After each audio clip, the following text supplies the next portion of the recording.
फरमाते हैं कि मैं ना मजदूर लेने गया, बगदाद के चौक में मजदूर बैठे होते थे। तो मेरी उन मजदूरों में से ना एक नौजवान बच्चे पे नजर पड़ी। बड़ा कमजोर सा वजूद था, लेकिन चेहरे पर इबादत का निशान था। माथा बताता था कि नमाज का बड़ा ख्याल रखता है। मैं उसके करीब गया। चेहरे भी बड़ा कुछ बताते हैं ना, चेहरों में भी बड़ी रानाई होती है। फरमाते हैं मैं करीब गया, मैंने उसको कहा बेटे मजदूरी करोगे? तो कहने लगा मजदूरों में बैठा हूं तो हुजूर मजदूरी के लिए ही तो बैठा हूं। तो मैंने कहा कि चलो फिर। कहने लगा नहीं मेरी कुछ शर्तें। मैंने कहा बताओ। कहने लगा पहली शर्त यह है कि लोग 4 दिनार दिहाड़ी लेते हैं, मैं 3 दिनार लूंगा। मैंने कहा यार भाई तो बड़ी बेहतरीन है, बाकी भी इस तरह की रख ले। उसने कहा हुजूर दूसरी शर्त यह है कि मैं आपकी मुकम्मल बात मानूंगा, लेकिन जब अजान हो जाएगी फिर आपकी नहीं सुनूंगा।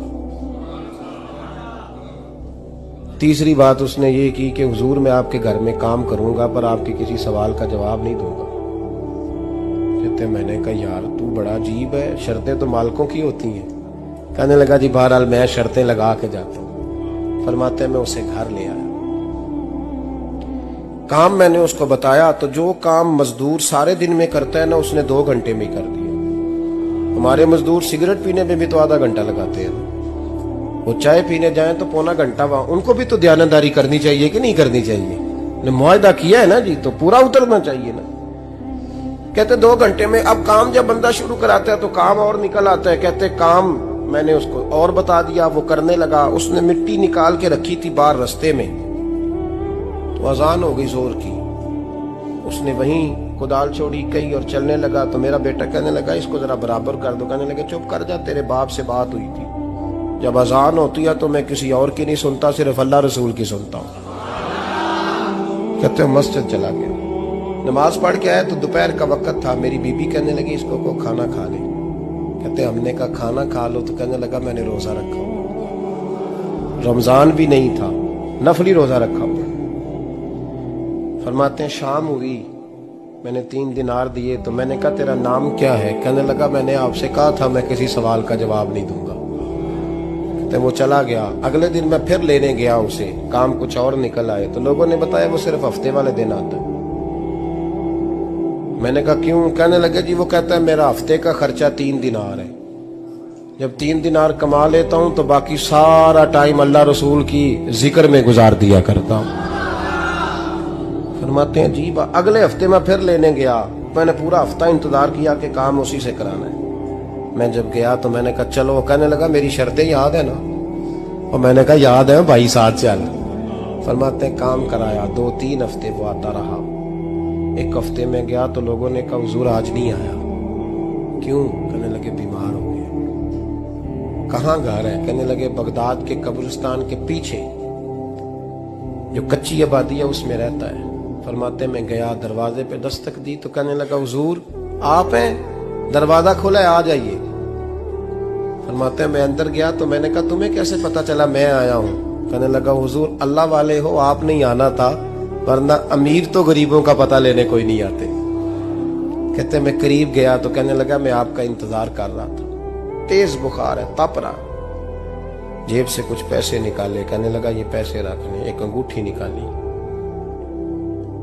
कहने लगा हुजूर आज रात को मेरा इंतकाल हो जाएगा, इन पैसों का कफन खरीद के सुबह जनाजा पढ़ के मुझे दफन कर देना, और जब दफन करो तो ये अंगूठी लेके असर के बाद हारून रशीद के पास जाना। आप उसे कहना मैंने मिलना है पर वो आपको टाइम नहीं देगा। आप उसको आवाज दीजिएगा कि तेरी एक अमानत है मेरे पास। फिर वो आपसे मिलेगा तो अंगूठी दे दे, फिर आप मेरी तरफ से फारिग हैं। हजरत फरमाने लगे तेरा नाम? और कहने लगा हुजूर वक्त थोड़ा है, आज रात मैंने जाना है, बड़ी लंबी माफी मांगनी है रब करीम से, अगर मुनासिब समझे तो मुझे अपने रब से तन्हाई कर देने। फरमाते हैं मैं आ गया पर उसकी बातों ने मुझे सारी रात सोने नहीं दिया। फरमाते हैं सुबह बड़ी मुश्किल से सूरज निकला, मैं गया दरवाजे पे हाथ रखा तो दरवाजा खुला हुआ था। अंदर दाखिल हुआ तो खुशबुएं मेरा इस्तकबाल कर रही थी। जब चेहरे से कपड़ा हटाया तो उसका तो इंतकाल हो चुका। इंतकाल हो चुका है, ऐसे है जैसे किसी का दीदार करके सोया। कहते मैं तो 2 आदमी ले गया था जनाजे पे, पर पता नहीं दुनिया किधर किधर से आई, कहां कहां से। अखा जदों मीटियां जमाना मैनू रोवेगा, अपना ते अपना बेगाना मैनू रोवेगा। फरमाते हैं मैं तो 2 बंदे ले गया था, पर पता नहीं मखलूक कहां कहां से आई। जनाजा पड़ा, दफन किया। हारून रशीद के पास में असर के बाद गया। मैंने बुलाना चाहा पर बादशाह था, मेरी तरफ देखा ही नहीं। मैंने उसको कहा तेरी एक अमानत मेरे पास है। फरमाते हैं मुझे कोने पे ले गया, क्या बात है, कमरे में बुलाया, मैंने अंगूठी दी। हारून रशीद तो चीखे मारने लगा, कहने लगा अंगूठी वाला कहाँ है? मैंने कहा वो तो इंतकाल कर गया। कहने लगा मुझे कब्र पे ले चल। कहते मैं कब्र पे लाया तो वो लेट गया, तड़प के रोने लगा। मैंने कहा मेरा कलेजा फट जाएगा, ना उसने कुछ बताया ना तूने बताया, ये कौन था? तो हारून रशीद कहने लगा ये मेरा बेटा था।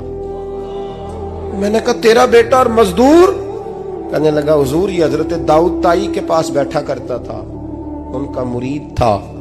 मुझे रोज कहता था अब्बा तूने बड़ी दुनिया इकट्ठी कर ली है, मरते वक्त तुझसे टांगे समेटी नहीं जाएंगी, इतना हिसाब नहीं तू दे सकेगा। मैं इसको समझा देता, इसकी अम्मा समझा देती। ये रोज हमें कहता छोड़ दो, आ जाओ अल्लाह रसूल की बारगाह में झुक जाएं। हम समझ। एक दिन ये चला गया, कहने लगा फिर तुम्हारा रास्ता और है और मेरा रास्ता और है। ये सोने की अंगूठी गलती से इसके पास रह गई, गलती से हीरे की अंगूठी चली गई। कहने लगा देखो मेरे बेटे ने आज वो भी वापस कर दी है। फिर तड़प के कहने लगा हारून रशीद था तो ये मेरा बेटा, पर मेरा मुर्शद निकला, मेरा पीर निकला। भाई जिंदगी तो बड़ी थोड़ी है ना। बाबा साहब ने कहा था उठ फरीदा सुते आओ, और दाढ़ी आ गया पूर, अग्गा नेड़े आ गया, पिछा रह गया दूर। उठ फरीदा सुते आ, खलकत वेखन जा, मते कोई मिल जाई बख्शिया ते तू ही बख्शिया जा। उठ फरीदा सुते आ, झाड़ू दे मसीत, तू सुते रब जागदा, तेरी डाडे नाल परीत। मेरा रब हमें भी अपनी बारगाह में कबूल फरमा।